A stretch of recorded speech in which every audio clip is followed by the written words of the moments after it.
where the mind is without fear and the head is held high, where knowledge is free.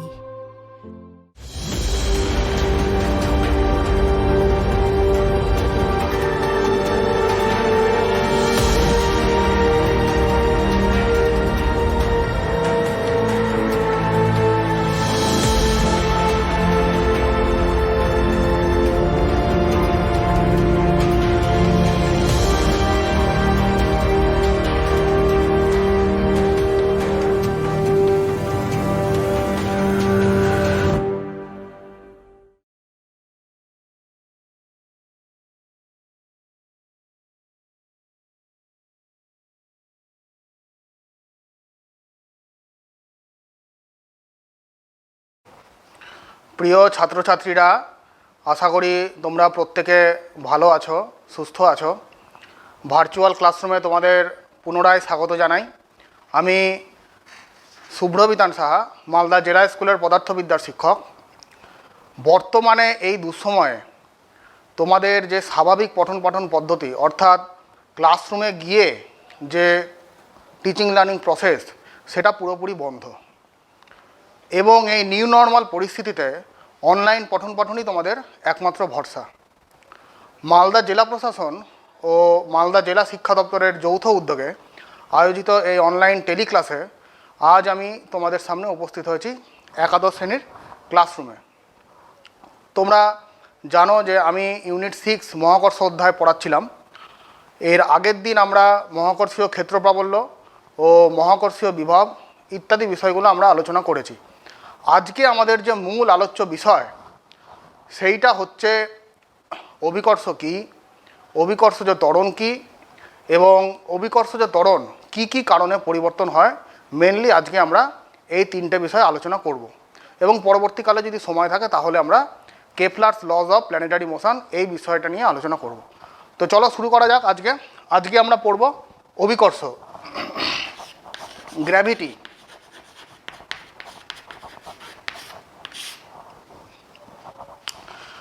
তোমরা নিশ্চয়ই খেয়াল করেছো যে যখনই আমরা একটা বস্তুকে বা একটা ক্রিকেট বলকে ওপর থেকে ফেলে দিই, ভূপৃষ্ঠের ওপর থেকে কিছুটা ওপর থেকে যদি আমরা ফেলে দিই, তাহলে সেটা কিন্তু ভূপৃষ্ঠের দিকে আপতিত হয়, অর্থাৎ সেটা ভূপৃষ্ঠের নিচের দিকে চলে আসে। তাহলে তোমাদের মনে কি কখনো প্রশ্ন এসছে যে এই ঘটনাটার উল্টো ঘটনা কেন ঘটে না, অর্থাৎ বস্তুটা কেন ওপরের দিকে চলে যায় না? তার কারণটাই হচ্ছে অভিকর্ষ। অর্থাৎ কি, যে পৃথিবী সমস্ত বস্তুকে তার নিজের কেন্দ্রের দিকে একটা বল দিয়ে টানে, এবং সেই বলটাই হচ্ছে অভিকর্ষ। এবং অভিকর্ষের সংজ্ঞায় যদি আমরা বলতে চাই, তাহলে অভিকর্ষ কি যদি আমাদের কেউ জিজ্ঞাসা করে, তাহলে আমরা কি বলবো? তাহলে ভূপৃষ্ঠ ও ভূপৃষ্ঠের কাছাকাছি যে কোনো বস্তুকে পৃথিবী যে বল দ্বারা তার নিজের কেন্দ্রের দিকে আকর্ষণ করে, সেইটাই হচ্ছে অভিকর্ষ। এবং অভিকর্ষ কিন্তু মহাকর্ষের একটা বিশেষ রূপ। তাহলে অভিকর্ষের বিষয়টা আমরা বুঝতে পারলাম। ভূপৃষ্ঠ বা তার কাছাকাছি যে কোনো বস্তুকে পৃথিবী যে বল দ্বারা নিজের কেন্দ্রের দিকে টানে, সেইটাই হচ্ছে অভিকর্ষ বা গ্র্যাভিটি। ধরে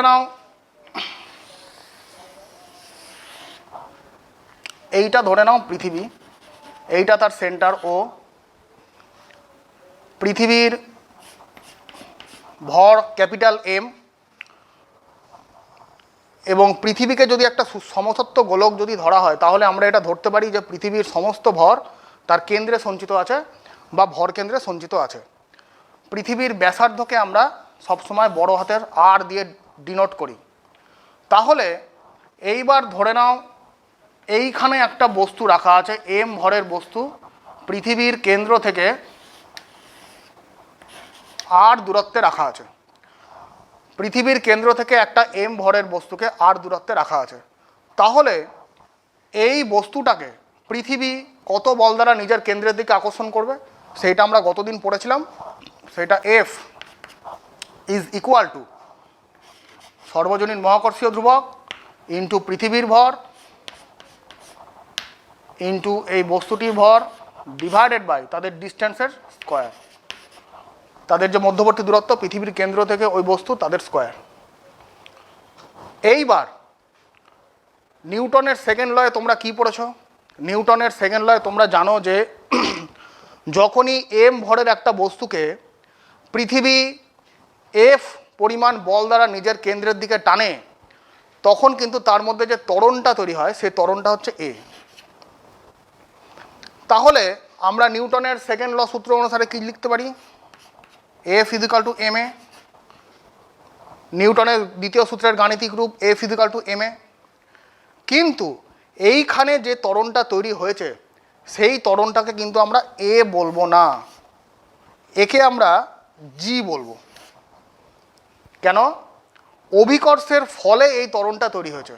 অভিকর্ষের ফলে যেই ত্বরণটা তৈরি হয় তাকে আমরা বলবো অভিকর্ষজ ত্বরণ, অর্থাৎ তাকে আমরা ছোট হাতের জি দিয়ে ডিনোট করব। অর্থাৎ ফর্মুলাটা দাঁড়াচ্ছে F equal to M G. এবং কখন এই ফর্মুলাটি দাঁড়াচ্ছে? অভিকর্ষজ ত্বরণ তাহলে বিষয়টা কি? যখন কোনো বস্তু বিনা বাধায় পড়ছে, অবাধে যখন কোনো বস্তু পড়ে, তুমি যখন ছাদের ওপর থেকে একটা বলকে ফেলে দাও বা একটা ঢিলকে ফেলে দাও, তখন সেটা যে ত্বরণ নিয়ে নিচে নামে সেটা অবশ্যই হচ্ছে সবসময় অভিকর্ষজ ত্বরণ হবে, F equal to M into জি।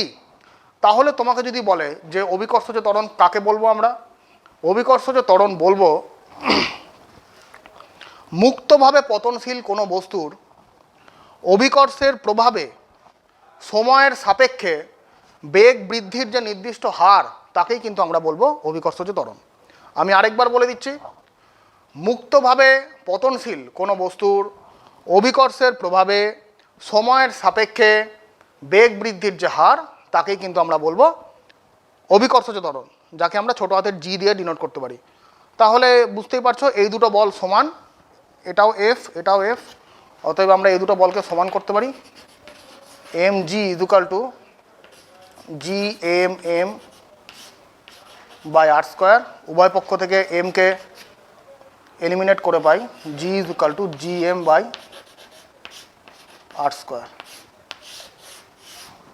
এইটি হচ্ছে অভিকর্ষজ ত্বরণের রাশিমালা। ক্যাপিটাল জি মানে সর্বজনীন মহাকর্ষীয় ধ্রুবক, এম মানে পৃথিবীর ভর, বাই আর স্কোয়ার অর্থাৎ কেন্দ্র থেকে সেই বস্তুর দূরত্ব। ঠিক আছে? এবং এখানে তোমরা দেখতে পাচ্ছ যে জি আর এম দুটোই ধ্রুবক রাশি।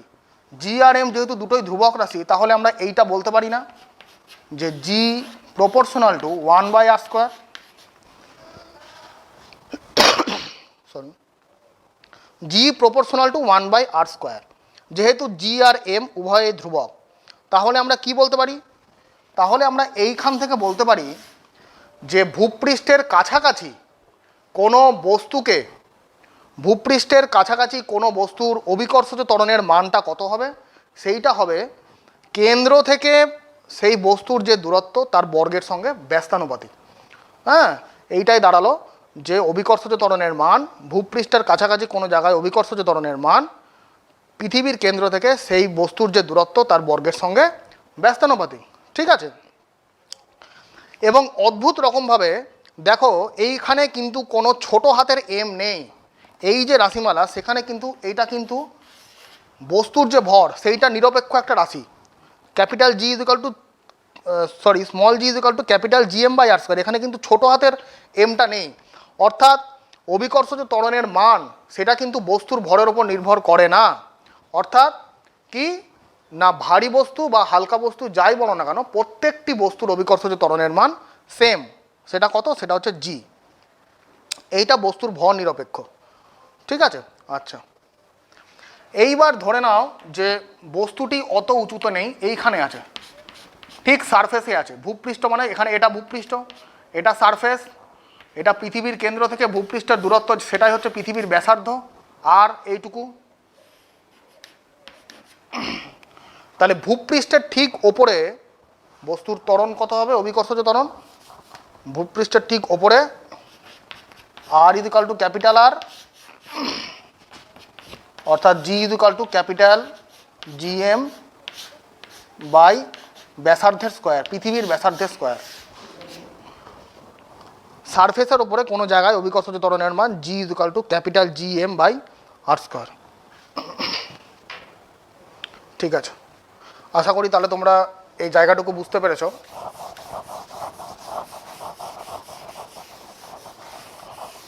আচ্ছা, এইবার পৃথিবীর ভর আমরা কত জানি?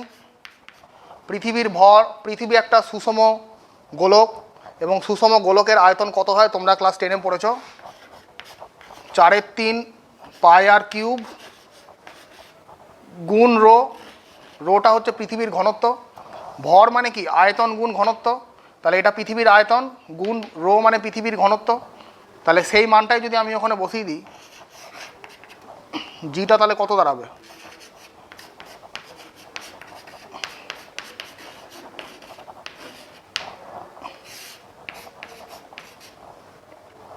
আর কিউব, আর স্কোয়ার থেকে একটা আর বাদ গেল, তাহলে এইটা হচ্ছে 4/3 জি পাই আর রো। অতএব রো দাঁড়ালো কত? 3g/4 পাই আর জি।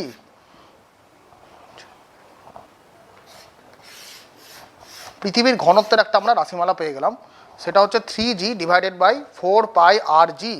এবং এইটাই কিন্তু ছোট হাতের জি এবং বড় হাতের জি এর মধ্যে সম্পর্ক। তোমাকে যদি বলে যে ছোট হাতের জি মানে অভিকর্ষজ ত্বরণ এবং মহাকর্ষীয় ধ্রুবকের মধ্যে কী সম্পর্ক, এইটি হচ্ছে সম্পর্ক, রো = 3g/4 পাই আর জি। আচ্ছা, এবার এইখানে তুমি যদি মানগুলো সবই জানো মোটামুটি, এইখানে তুমি যদি মানগুলো বসাও তাহলে অভিকর্ষজ ত্বরণের মানটা পেয়ে যাবে। অভিকর্ষজ ত্বরণের মানটা তোমাদেরকে নতুন করে আর বলার দরকার নেই, অত্যন্ত ছোটোবেলা থেকেই তোমরা জানো। সেটা জি হচ্ছে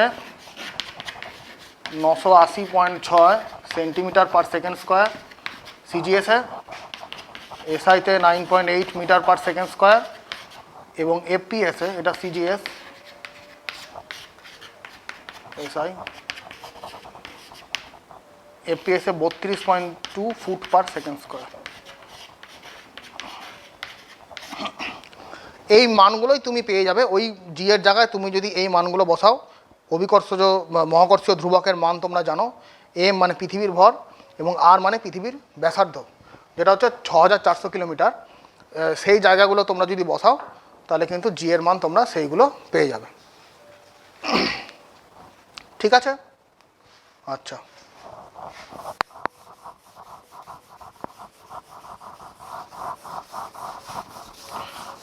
এখন আমরা যে বিষয়টা আলোচনা করব সেইটা পৃথিবীর ত্বরণ এবং বস্তুর ত্বরণ। কীরকম বিষয়টা? বস্তুর ত্বরণ ও পৃথিবীর ত্বরণ।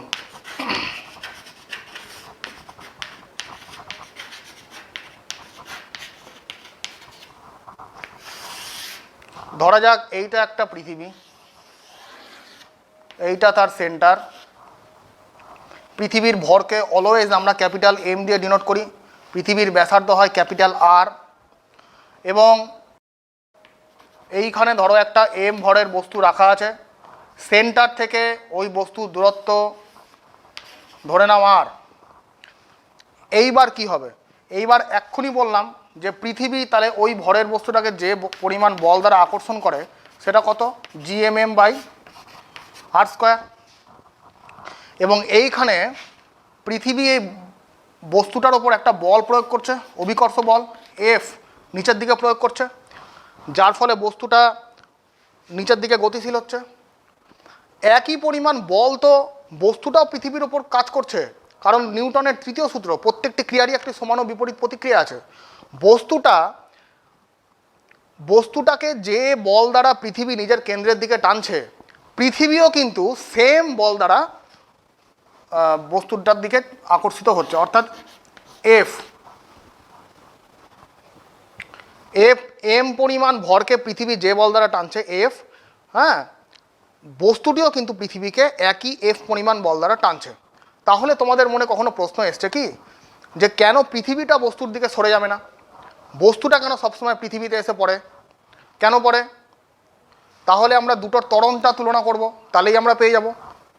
তাহলে আমরা বস্তুর ত্বরণটা বের করব। বস্তুর ত্বরণ কত সেটা আমরা ছোট হাতের এ দিয়ে লিখছি, সেটা হচ্ছে বস্তুর ওপর প্রযুক্ত বল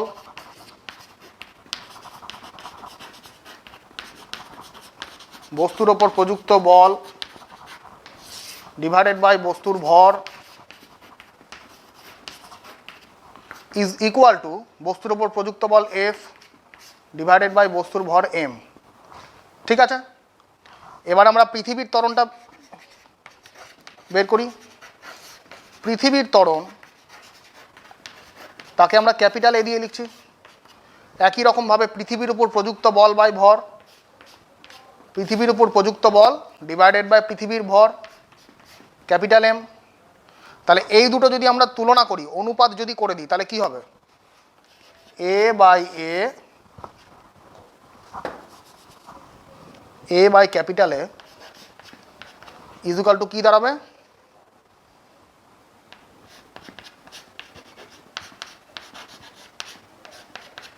FF cancel, M by M। যেইটা দেখো M বাই M মানে পৃথিবীর ভর ডিভাইডেড বাই বস্তুর ভর, যেটা মাছ গ্রেটার দ্যান 1। অতএব তাহলে আমরা পেয়ে যাচ্ছি যে বস্তুর ত্বরণ মাছ গ্রেটার দ্যান A। বস্তুর ত্বরণ পৃথিবীর ত্বরণ অপেক্ষা অত্যন্ত বেশি। A বাই A বস্তুর ত্বরণ বাই পৃথিবীর ত্বরণ, সেই অনুপাতটা দাঁড়ালো পৃথিবীর ভর ডিভাইডেড বাই বস্তুর ভর। তো পৃথিবীর ভরের তুলনায় তো বস্তুর ভর অতি সামান্য, নগণ্য, একদম নেগলিজেবল। তাহলে সেই জন্য বস্তুর ত্বরণটা পৃথিবীর ত্বরণ অপেক্ষা প্রচুর বেশি দাঁড়ালো। অর্থাৎ আমরা কি বলতে পারি যে সেক্ষেত্রে বস্তুর ত্বরণটা বেশি থাকে জন্য বস্তুটাই পৃথিবীর দিকে আপতিত হচ্ছে। পৃথিবীর ত্বরণটা কম আছে জন্য তার গতিটাকে আমরা অনুভব করতে পারছি না। ঠিক আছে, ব্যাস। তাহলে আশা করি বিষয়টা তোমাদের পরিষ্কার হয়েছে।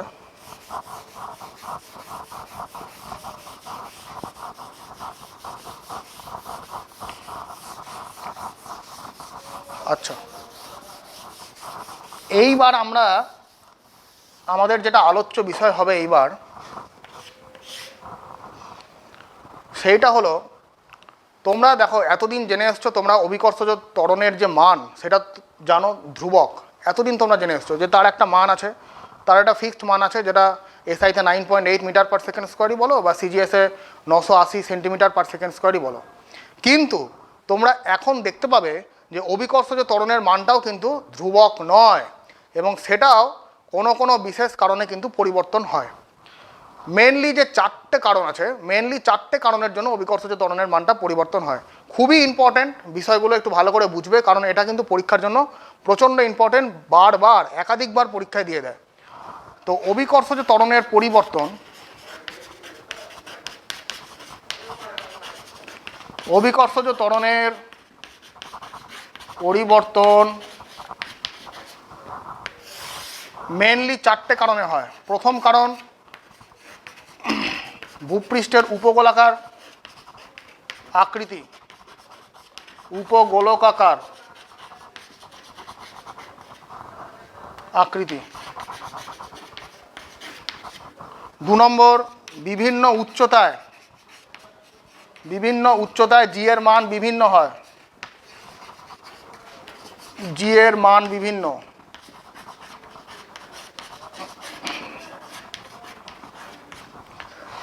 3 নম্বর, বিভিন্ন গভীরতায় জি এর মান বিভিন্ন। এবং অন্তিম যে পয়েন্টটা সেটা হচ্ছে পৃথিবীর আহ্নিক গতির ফলে, পৃথিবীর আহ্নিক গতি।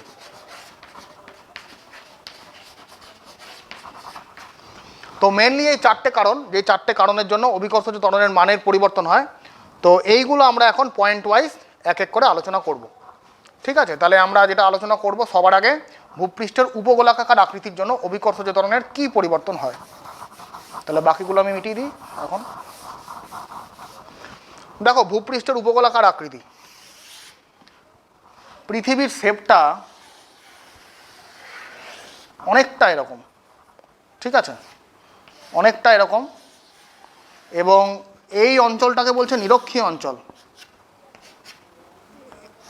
এইটা মেরু ব্যাসার্ধ, মেরু ব্যাস, এইটা মেরু ব্যাস, এটা নিরক্ষীয় ব্যাস।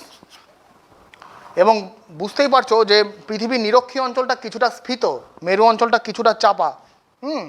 এবং নিরক্ষীয় ব্যাসার্ধটাও বেশি, নিরক্ষীয় ব্যাসার্ধটা গ্রেটার দেন মেরু ব্যাসার্ধ কতটা বেশি? অলমোস্ট 21 কিলোমিটার বেশি। 21 কিলোমিটার বেশি। নিরক্ষীয় ব্যাসার্ধটা মেরু ব্যাসার্ধের থেকে প্রায় 21 কিলোমিটার বেশি।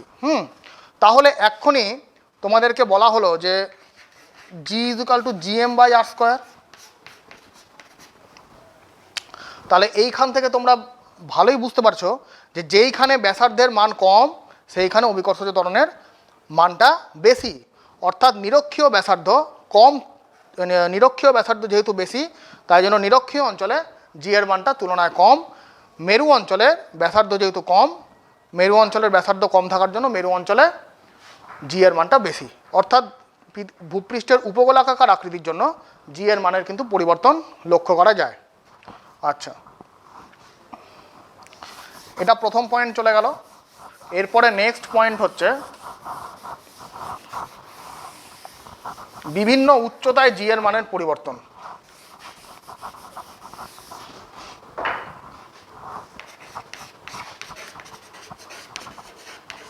বিভিন্ন উচ্চতায় জি এর পরিবর্তন।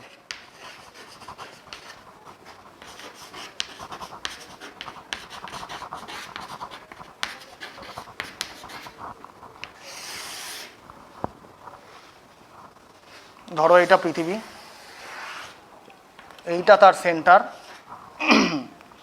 পৃথিবীর ভর অলওয়েজ আমরা ক্যাপিটাল এম দিয়ে লিখি, ব্যাসার্ধ ক্যাপিটাল আর। এইখানে একটা মনে করো এম ভরের একটা বস্তু আছে। এম ভরের যদি বস্তু থাকে এবং সেটা ভূপৃষ্ঠ, এইটা ভূপৃষ্ঠ থেকে কত উচ্চতায় আছে? ভূপৃষ্ঠ থেকে এইচ উচ্চতায় আছে এবং এইটুকু হচ্ছে পৃথিবীর ব্যাসার্ধ।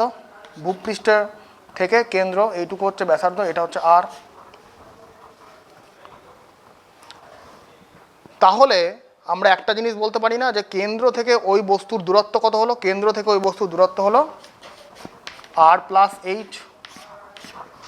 কেন্দ্র থেকে এই বস্তুর দূরত্ব, এটা নাম দিয়ে দাও পি, এটা ও, এটা পি। তাহলে আমরা বলতে পারি যে ভূপৃষ্ঠে ধরে নিই, ভূপৃষ্ঠে অভিকর্ষজ ত্বরণ জি আর পি উচ্চতায় অভিকর্ষজ ত্বরণের মান জি ড্যাশ। তাহলে ভূপৃষ্ঠে জি এর মান কত? Capital GM/r²।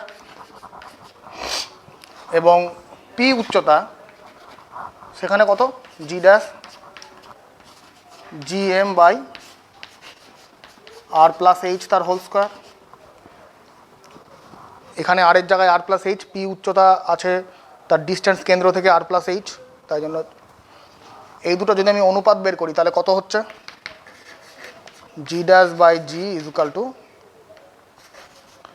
r² divided by r+h তার হোল স্কোয়ার। এইবার আমরা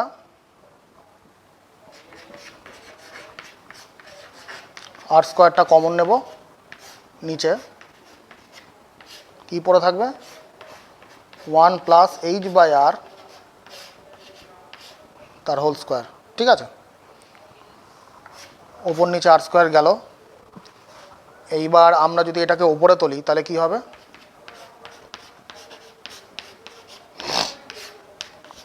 1+h/r হোল টু দি পাওয়ার -2। এইবার এইখানে তোমাদের কিন্তু একটা অঙ্কের ফর্মুলা কাজে লাগবে, সেইটা হচ্ছে, কোথায় করব? এইখানেই করছি, ওপরেই করছি। সেইটা হচ্ছে বাইনোমিয়াল এক্সপানশন। তোমরা ক্লাস 11-এ পড়বে ম্যাথামেটিক্সে, বা পড়েছো কেউ কেউ। সেটা হচ্ছে 1+x whole to the power -n। ফর্মুলাটি হচ্ছে 1 - nx plus n into n+1 by factorial 2 into x² minus dot dot dot, এরকম পরপর টার্ম আছে। তো আমরা যদি বাকি টার্মটাকে উপেক্ষা করি তাহলে কি দাঁড়াচ্ছে? 1 - nx, অর্থাৎ পাওয়ারে যেটা আছে সেটাই সামনে চলে আসছে। তাহলে এক্ষেত্রেও তাই হবে।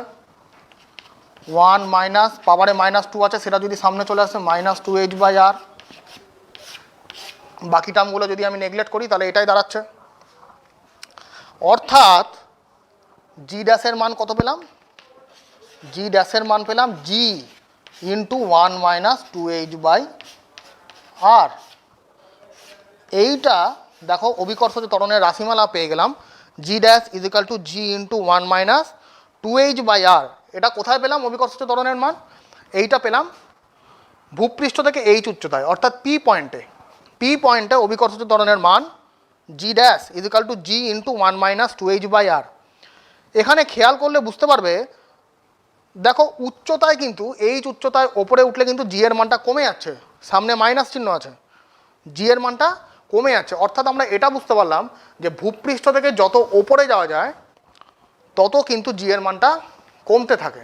ঠিক আছে, তোমরা একটা জিনিস খেয়াল করবে, তোমরা যদি কলকাতায় 1 কেজি আপেল কেনো এবং তোমরা যদি সেটা দার্জিলিংয়ে গিয়ে মেজারমেন্ট করো, দেখবে সামান্য ওজন কিন্তু কমে গেছে, 975 বা 980 যাই হোক না কেন কিছুটা তো ওজন কমবেই, কারণ বুঝতেই পারছো যত আমরা সমুদ্রপৃষ্ঠ থেকে উপরে উঠলাম, ভূপৃষ্ঠ থেকে যত উপরে উঠছি তত কিন্তু জি এর মান কমে যাচ্ছে এবং যার জন্য কিন্তু ওজনও কমে যাচ্ছে। ঠিক আছে, তাহলে তোমাকে যদি বলে যে কতটা ওজন কমলো, মানে কতটা জি এর মানের পরিবর্তন হলো, জি এর মান কতটা কমলো, তাহলে আগেরটা থেকে এখন মাইনাস করলেই হয়ে যাবে। সেটা কত, সেটা জি মাইনাস জি ড্যাশ করলেই বেরিয়ে যাবে, সেটা হচ্ছে 2hg বাই আর।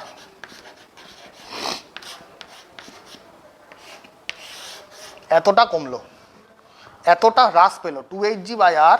এইচ পরিমাণ উচ্চতায় উঠলে জি এর মানের হ্রাস ঘটে 2hg বাই আর। ঠিক আছে, আশা করি তোমরা বুঝতে পেরেছো। তোমরা যখন আমরা ক্লাস করব তখন কিন্তু তোমরা অবশ্যই খাতা পেন এবং সামনে বইটা নিয়ে বসবে। হ্যাঁ, যখন আমরা বোর্ড ওয়ার্ক করবো তখন কিন্তু তোমরা সঙ্গে সঙ্গে নোট করতে পারো, তাহলে তোমাদের একবারে পড়া হয়ে যাবে। তাহলে অভিকর্ষজ ত্বরণের হ্রাস দাঁড়ালো 2hg বাই আর। এখানে একটা কথা বলে দিই তোমাদের, যে এই ফর্মুলাটা আমরা কখন ইউজ করব, এই ফর্মুলাটা ইউজ করব যখন এইচটা মাছ লেস দ্যান আর। এইচটা যখন মাছ লেস দ্যান আর, পৃথিবীর ব্যাসার্ধ মোটামুটি 6400 কিলোমিটার, তো সেখান থেকে এইচটা খুবই ছোট, মানে খুবই কম উচ্চতায় নিয়েছি আমরা। এই ফর্মুলাটা তখনই ভ্যালিড যখন H very very less than R. যদি তা না হয় তাহলে কিন্তু আমরা এই ফর্মুলাটা ইউজ করতে পারি। যদি না হয়, এইচ যদি মোটামুটি তুলনীয় হয় আর এর মানের সঙ্গে, তাহলে আমরা এই ফর্মুলাটা ইউজ করব, G dash by G is equal to R square divided by R plus H তার হোল স্কোয়ার।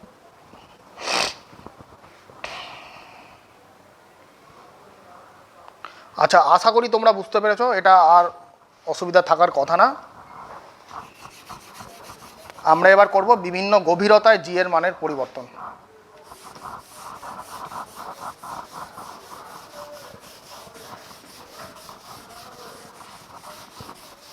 বিভিন্ন গভীরতায় আমরা জি এর মানের পরিবর্তন বের করব।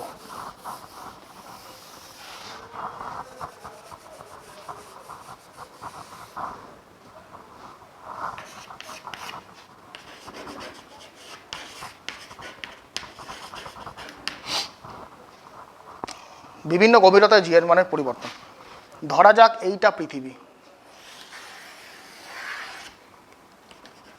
যার সেন্টার হচ্ছে ও, পৃথিবীর ব্যাসার্ধ আর, পৃথিবীর ভর ক্যাপিটাল এম।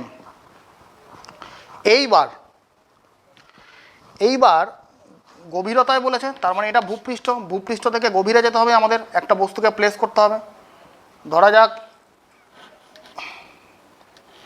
এইচ গভীরতায় আমি একটা এম ভরের বস্তুকে রাখলাম।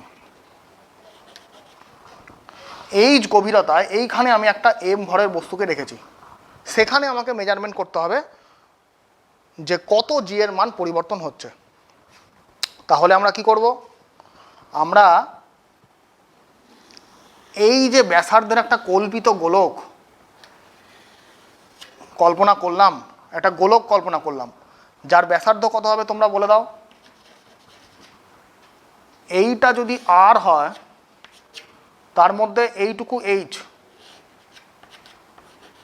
এইটা আর, তাহলে এইটুকু অবশ্যই হবে আর মাইনাস এইচ। তার মানে আমরা কি করলাম, একটা ভরকে আমরা, একটা বস্তুকে আমরা এইচ গভীরতায় প্লেস করেছি এবং সেখানে আর মাইনাস এইচ ব্যাসার্ধের একটা গোলক কল্পনা করেছি। তাহলে খেয়াল করে দেখো, এই কল্পিত গোলকটা কিন্তু পৃথিবী পৃষ্ঠকে এখন দুটো ভাগে ভাগ করে দিয়েছে। একটা কি আছে, একটা আর মাইনাস এইচ ব্যাসার্ধের এই গোলকটা, অভ্যন্তরীণ গোলকটা, আর একটা আছে বাইরের দিক দিয়ে স্ফেরিক্যাল সেল, এই যে এই সেলটা।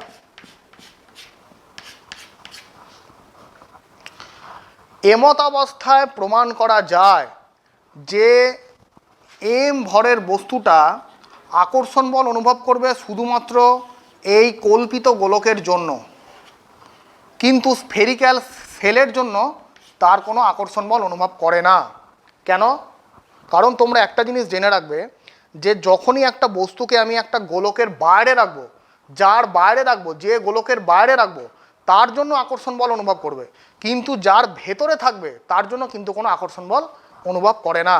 তাহলে এইখানে এম ভরের বস্তুটা, এই তো সেল, এই সেলের মধ্যে আছে, তাই জন্য এই সেলের জন্য কিন্তু কোনো আকর্ষণ বল অনুভব করবে না, কিন্তু এই যে গোলকটা আছে, গোলকের বাইরে আছে, এই জন্য এই গোলকের জন্য শুধুমাত্র আকর্ষণ বল অনুভব করবে। ঠিক আছে? তাহলে আমরা যদি বলি যে পৃথিবীর ঘনত্ব কত,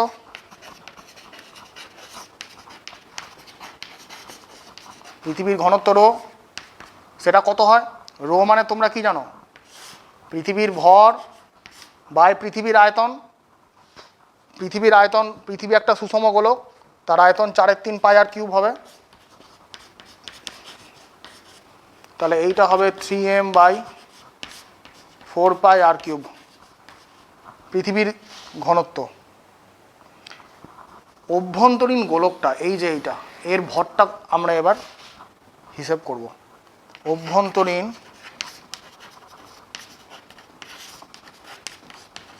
গোলকের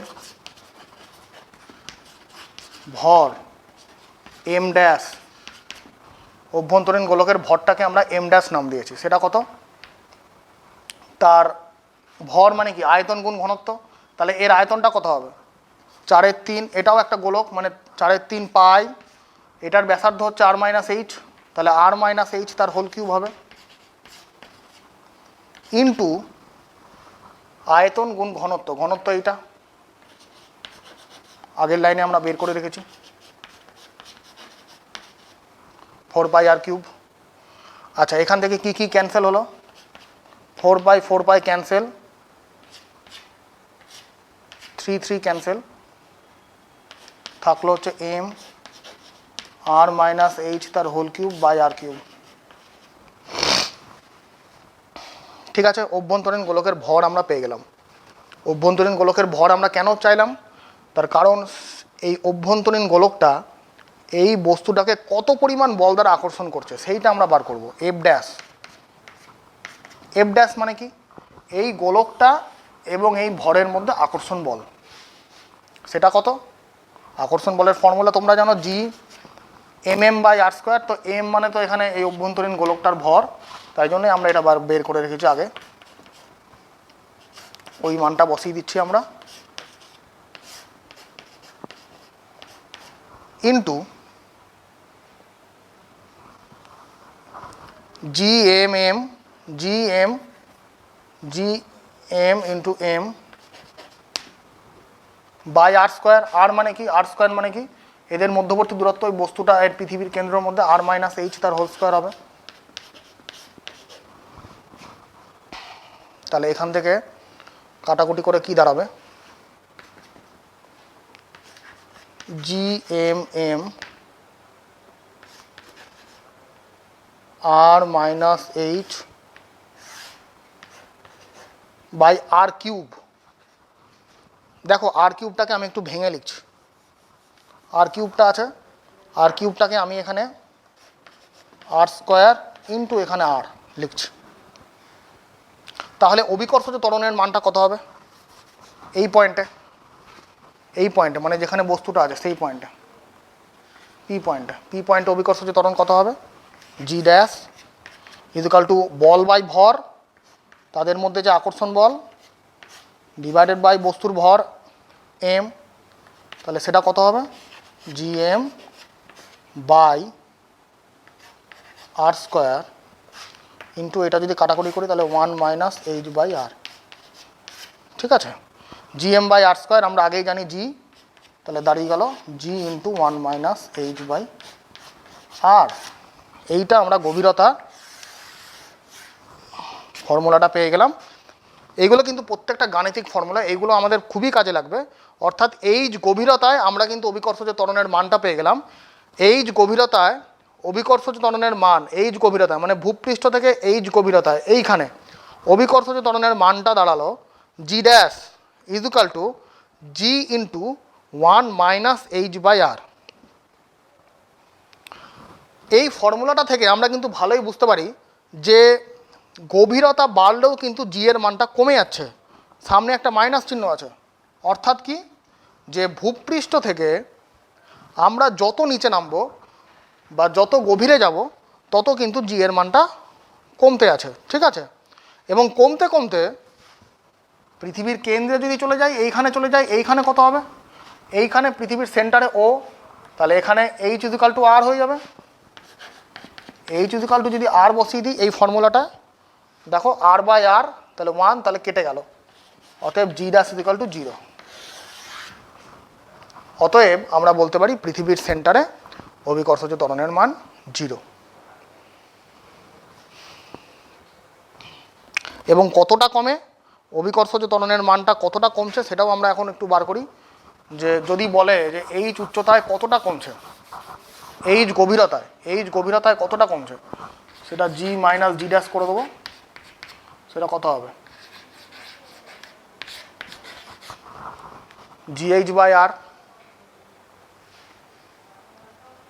আর আগেরটার ক্ষেত্রে কী ছিল, আগেরটা আমরা একটু আগেই বের করেছি যে উচ্চতায়, এইচ উচ্চতায় জি এর মানের হ্রাস কত হয় 2hg বাই আর। এই দুটো তুলনা করলে বলা যায় এটা হচ্ছে এইচ উচ্চতায় অভিকর্ষজ ত্বরণের মানের হ্রাস ভূপৃষ্ঠ থেকে এইচ উচ্চতায়, এইটা হচ্ছে ভূপৃষ্ঠ থেকে এইচ গভীরতায় জি এর মানের হ্রাস। তাহলে আমরা বলতে পারি যে ভূপৃষ্ঠ থেকে সমান উচ্চতায় জি এর মানের হ্রাস সমান গভীরতায় জি এর মানের হ্রাস অপেক্ষা দ্বিগুণ হারে হ্রাস পায়। অর্থাৎ যত আমরা উপরে যাব তত কিন্তু জি এর মান ক্রমশ হ্রাস পাবে সম গভীরতায় যাওয়ার তুলনায়। ঠিক আছে, আচ্ছা, তাহলে এইটা আমরা পেয়ে গেলাম। আচ্ছা, আশা করি তোমরা গোটা বিষয়টা বুঝতে পেরেছ, তোমাদের সমস্যা থাকার কথা নয়।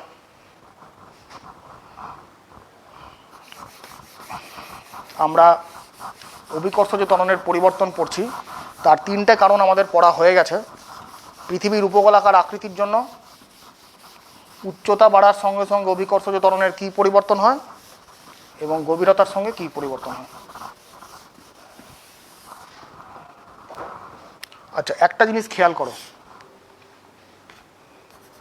এই উচ্চতায় জি এর মানের কী পরিবর্তন হয়, G dash G into 1 minus 2h by R. গভীরতায় কী পরিবর্তন হয়, জি ড্যাশ এইচ গভীরতায় জি এর মানের পরিবর্তন এইটা হয়। ভালো করে খেয়াল করো যে উচ্চতা বাড়লেও জি এর মান কমছে, উচ্চতা যদি কমে মানে এইচ উচ্চতাতেও জি এর মান কমছে, এইচ গভীরতাতেও জি এর মান কমছে। তাহলে আমরা বলতে পারি না যে ভূপৃষ্ঠেই তাহলে জি এর মান সর্বোচ্চ, ওপরে যাই বা নিচে নামি জি এর মান কমে যাচ্ছে। তাই জন্য এইখান থেকে একটা গ্রাফ তোমাদের পরীক্ষায় খুবই আসে।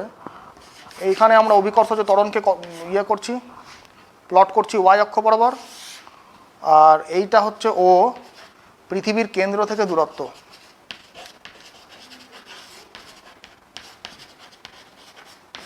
পৃথিবীর কেন্দ্র থেকে দূরত্ব গ্রাফটা, এইটা কেন্দ্র, তার মানে কেন্দ্র থেকে যখনই আমি ভূপৃষ্ঠের দিকে যাচ্ছি তখন বাড়ছে, তারপরে কিন্তু আস্তে আস্তে কমে যায়। গ্রাফটা ঠিক এরকম। ঠিক আছে, এটা পৃথিবীর অভ্যন্তরে, এটা বাইরে, এটা ভূপৃষ্ঠের ওপরে।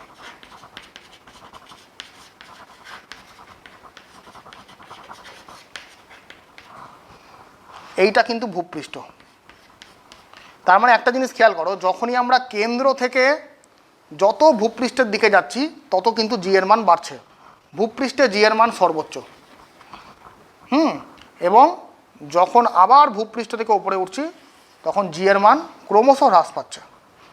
ঠিক আছে, এই রকম একটা গ্রাফ কিন্তু পরীক্ষার সময় খুবই দিয়ে দেয়, যে অভিকর্ষজ ত্বরণের সঙ্গে পৃথিবীর কেন্দ্র থেকে দূরত্বের একটি গ্রাফ। আচ্ছা, আশা করি তোমরা বুঝতে পেরেছ।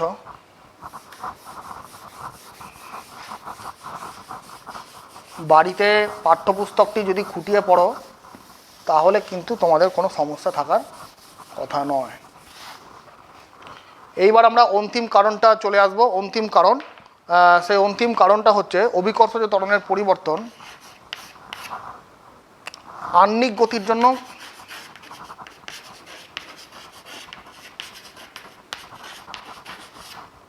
জি এর মানের পরিবর্তন।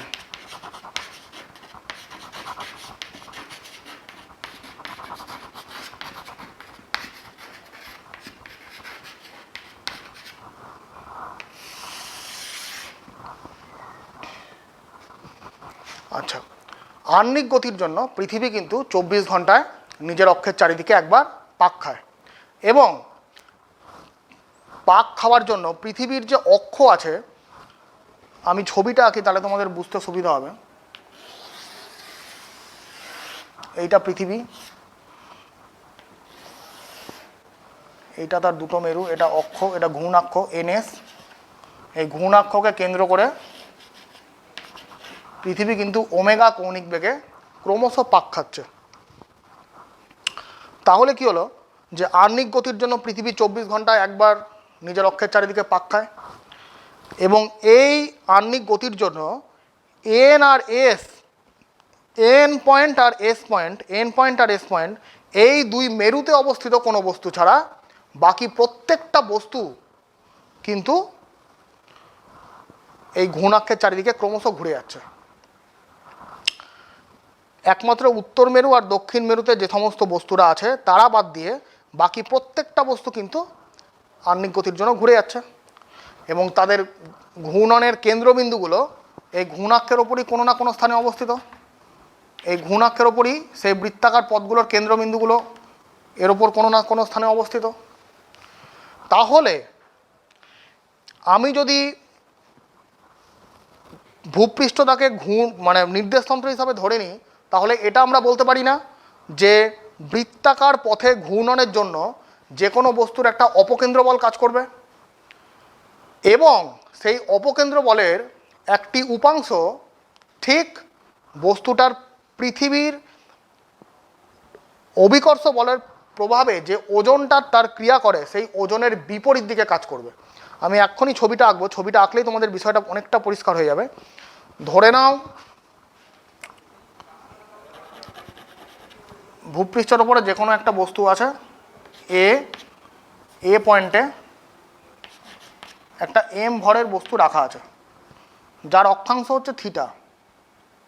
এটা পৃথিবীর সেন্টার, ও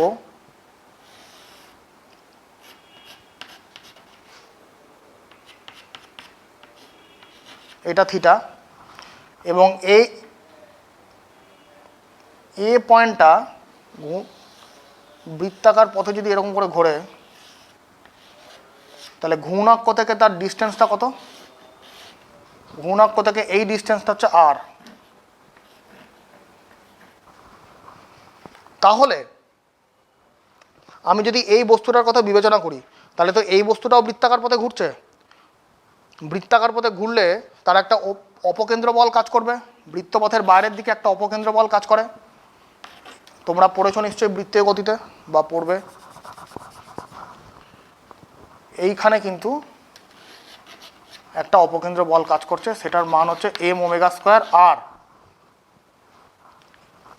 এইবার বস্তুটার ওজন কোন দিকে কাজ করছে? এইটা তো পৃথিবীর কেন্দ্র, তাহলে কেন্দ্র বরাবর কাজ করে। হ্যাঁ, কেন্দ্র বরাবর বস্তুটার ওজনটা কাজ করে।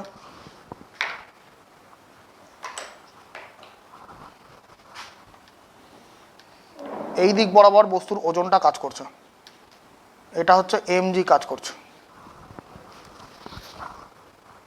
তাহলে এই অপকেন্দ্র বল তার একটা উপাংশ এই দিক বরাবর কাজ করবে, এইটা থিটা হলে এইটাও থিটা, এবং এই উপাংশটার নাম হচ্ছে M omega square R cos theta. একটা জিনিস ভালো করে বোঝো, তাহলে বৃত্তাকার পথে ঘূর্ণনের জন্য বস্তুর একটা অপকেন্দ্র বল কাজ করবে বাইরের দিকে, সেটা আমরা জানি। বস্তুটার ওজন সেটা তো সবসময় কেন্দ্রাভিমুখী, এটা হচ্ছে কেন্দ্র, তাহলে বস্তুটার ওজন সর্বদা কেন্দ্রাভিমুখী কাজ করছে।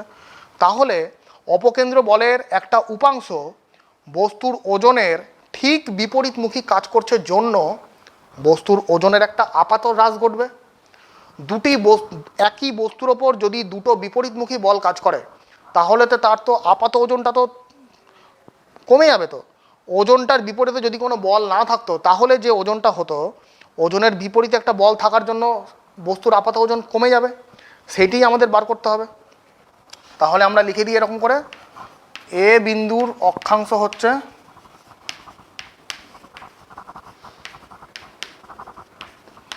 থিটা, গুণাক্ষ থেকে তার দূরত্ব, গুণাক্ষ থেকে তার দূরত্ব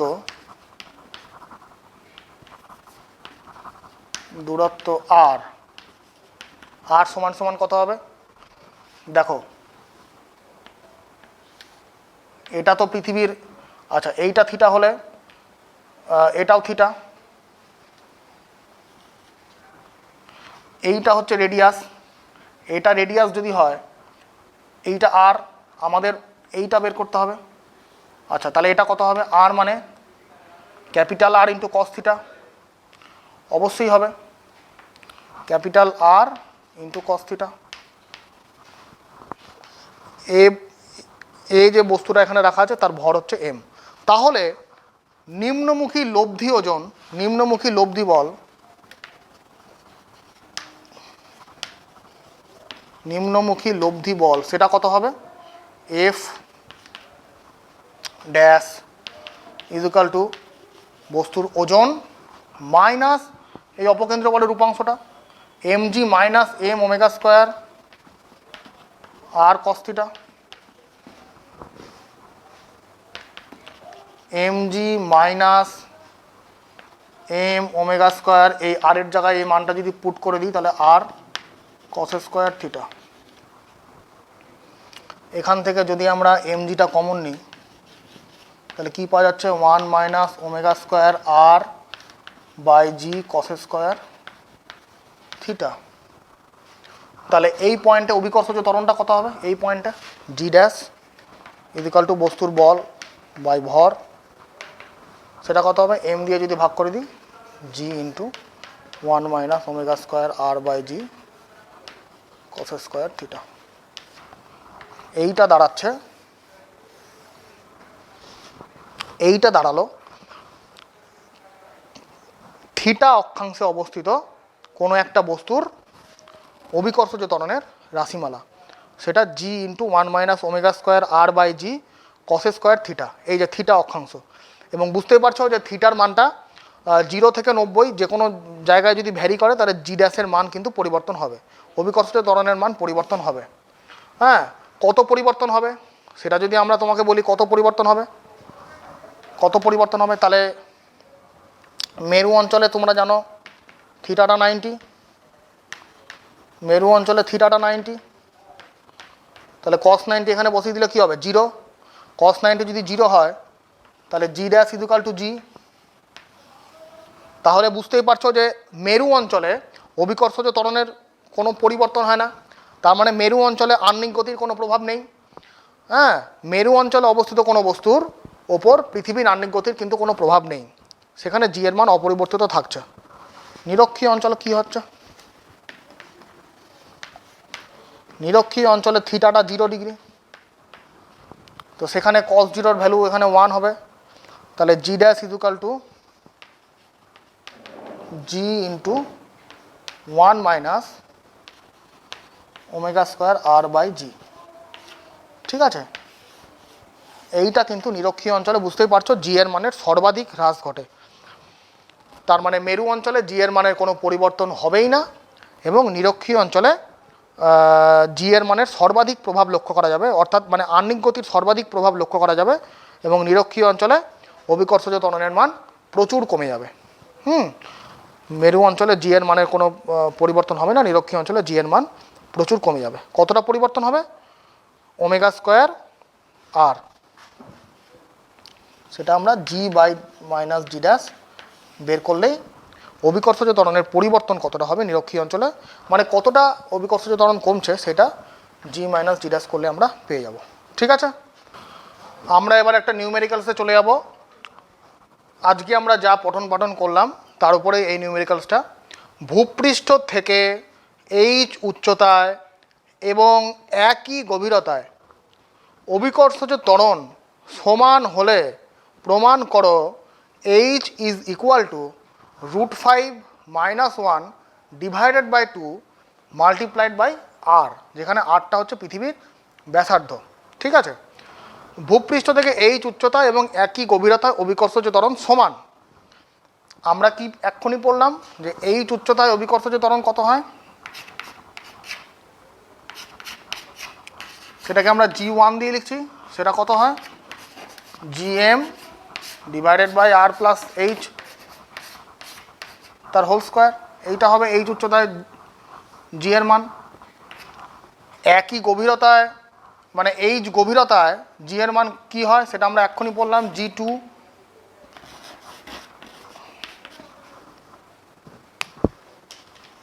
G2 is equal to G1 minus H by R. সেটা কত? R minus H by R. আচ্ছা, এইবার আমরা G1 বাই G2 করে দেবো। আমাদের তো এইটা প্রমাণ করতে হবে, তার জন্য আমরা কি করব? G1 বাই G2 করে দেবো। G1 বাই G2 করলে কি দাঁড়াবে? GM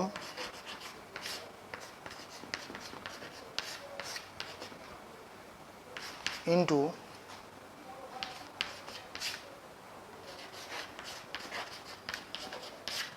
জি ইন্টু আর মাইনাস এইচ। ঠিক আছে, আচ্ছা তাহলে এখানে, আচ্ছা এখানে দেখো আমরা আবার একটু আগেই দেখেছি জি মানে জিএম বাই আর স্কোয়ার, এটাও আমরা জানি। তো সেই মানটা যদি আমি এখানে বসিয়ে দিই তাহলে কি পাবো?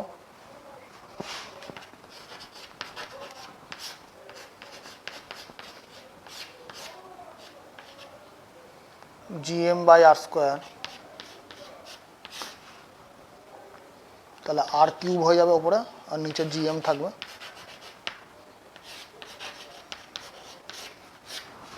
আচ্ছা, তাহলে এখানকার জিএম কেটে গেল, থাকলো কি?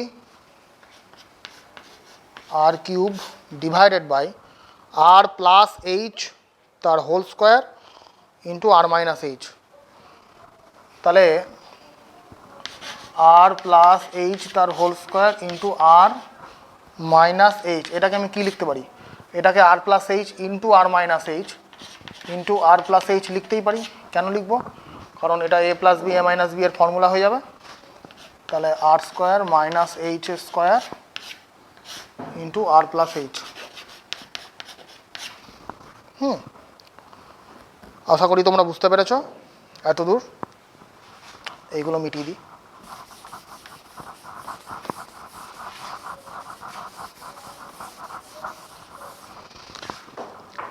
এইবার বলেছে অভিকর্ষজ ত্বরণের মান সমান, অর্থাৎ G1 is equal two G2। G1 যদি ইজ ইকুয়াল টু G2 হয় তাহলে আমরা বলতে পারি যে আর কিউব সমান সমান R square minus H square into R plus H. হ্যাঁ, এইখান থেকে তুমি গুণ করলে কি পাবে? R cube plus H R square minus H square R minus H cube. হ্যাঁ, আর কিউব কেটে গেল। এবং তাহলে তুমি বুঝতেই পারছো যে H R square minus H square R minus H cube is equal to 0। এইচগুলোকে যদি আমি একটা করে এইচ যদি কেটে দিই তাহলে কি দাঁড়াবে? এখান থেকে একটা করে এইচ কেটে দিচ্ছি। তাহলে বুঝতেই পারছো এখানে কিন্তু আমরা এইচের একটা দ্বিঘাত সমীকরণ পেয়ে গেলাম, H square minus H R plus H R minus R square equal to 0। হ্যাঁ, এইখান থেকে কিন্তু আমরা একটা দ্বিঘাত সমীকরণ পেয়ে গেলাম, এবং দ্বিঘাত সমীকরণটা তোমরা যদি সলভ করো তাহলে এইচের একটা মান পেয়ে যাবে, এইচের একটা মান পেয়ে যাবে এবং সেটা ওর সঙ্গে সমান হয়ে যাবে। তো তোমরা এইটা বাড়িতে করবে, বাড়িতে তোমাদের এটা কাজ থাকলো, এই কাজটা তোমরা বাড়িতে করবে। তো আজকে আমরা যে টপিকটুকু পড়লাম, আমরা যদি সামারি করি তাহলে আজকে আমরা পড়লাম হোয়াট ইজ গ্র্যাভিটি, অভিকর্ষ কী, what is acceleration due to gravity, অভিকর্ষজ ত্বরণ কী, এবং অভিকর্ষজ ত্বরণ কী কী কারণে পরিবর্তন হয় সেইটা আমরা পড়লাম। সময়ের অভাবের জন্য আমরা Kepler's lodge of planetary motion সেটা আজকে আমরা শুরু করতে পারলাম না, সেইটা কিন্তু আমরা পরবর্তী ক্লাসে অবশ্যই পড়ব। ঠিক আছে, তোমরা বাড়িতে ভালো করে পঠন করো, বাড়িতে তোমাদের পাঠ্যপুস্তকটা বারংবার পড়ো, একাধিকবার করো এবং খাতায় লিখে প্র্যাকটিস করো, তাহলে কিন্তু তোমাদের মনে থাকবে এবং পরীক্ষার সময় তোমরা ঠিকই লিখতে পারবে। ঠিক আছে, আজকের মতো তাহলে ক্লাস এইটুকুই। তোমরা সবাই ভালো থেকো, তোমাদের শুভেচ্ছা থাকলো, ধন্যবাদ।